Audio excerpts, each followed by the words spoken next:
Welcome to the InfoWars Nightly News. I'm your host, Jakari Jackson. It's February 19th, 2014, and here are our top stories.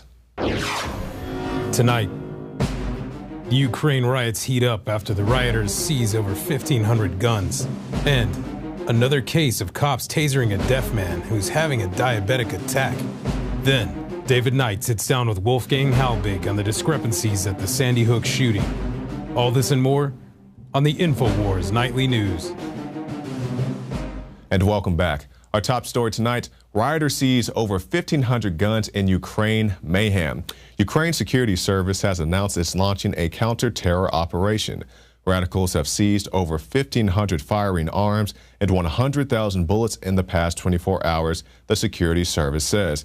Now, these 100,000 bullets is nothing compared to what they're stocking up domestically for the DHS. But back to the matter at hand, these arms are being seized from military depots and other places as well. Now, of course, this is the situation in Kiev, where rioters, protesters, whatever they're being called this week, have been clashing with police. There have been buildings burned down, fires in the street, complete mayhem. And I do definitely have a lot of respect for the Kiev police, at least as far as they're handling the situation with non-lethal force. We've seen many rioters using lethal force against the police, using weapons with live ammunition, also using the fiery cocktails and so forth. So I definitely respect the restraint of the Kiev police, because here in the States, it wouldn't have got this far without the police coming back with lethal force, because we live in a country where if you break up a fight, you'll get tased by the police. But if you're having a seizure, you'll get tased by the police. If you're peacefully protesting outside of a college, you'll get pepper sprayed in the face. If somebody else robs a bank and you show up and you run from the cops, they'll shoot you in the back, even though you didn't match the description of the guy who robbed the bank. That's the kind of country that we live in here in the States.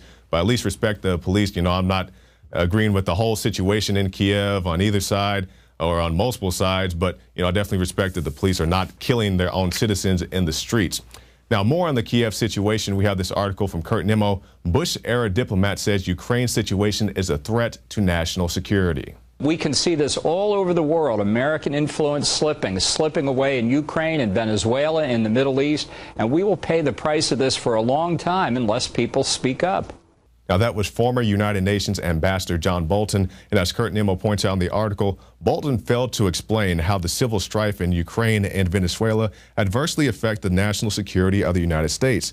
He insisted that it's the responsibility of the U.S. to respond when selectively chosen friends of the United States, in effect friends of liberty, find themselves on the barricades. And that's exactly right, because we see in selective enforcement, selective help, because you think about recently, or more recently, with the Kony 2012 situation, where many people said that Kony was already dead, or at least missing. These are people from Uganda before 2012. And it definitely is a horrible thing that they have the children out killing each other, out there in Uganda. But, people got involved in that because of the resources of Uganda, not just because they're so humanitarian and just good go-getting people. So we'll talk more about this. Alex Jones is going to break down not the Kony 2012 situation, but the situation in Kiev, where we have the riots in the streets, the protesters, the rioters fighting with police. So he's going to give us a breakdown that he gave on the Alex Jones radio show.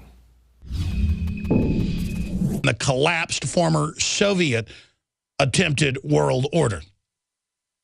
And you have the George Soros, CIA, globalist-funded groups, many of which have real beefs with the government, absolutely going wild, absolutely attacking and shooting police. They've stolen thousands of, quote, firearms from the military and police, calling for the country to join the EU. They're mad that the government a few months ago, there was also a vote in their parliament, did not enter the EU. Listen, I don't want them to join Russia or the EU. How about we have sovereign countries again that aren't dominated by corrupt kleptocratic empires? The bottom line here is, just like the Syria civil war, it is the West quarterbacking and running this entire operation.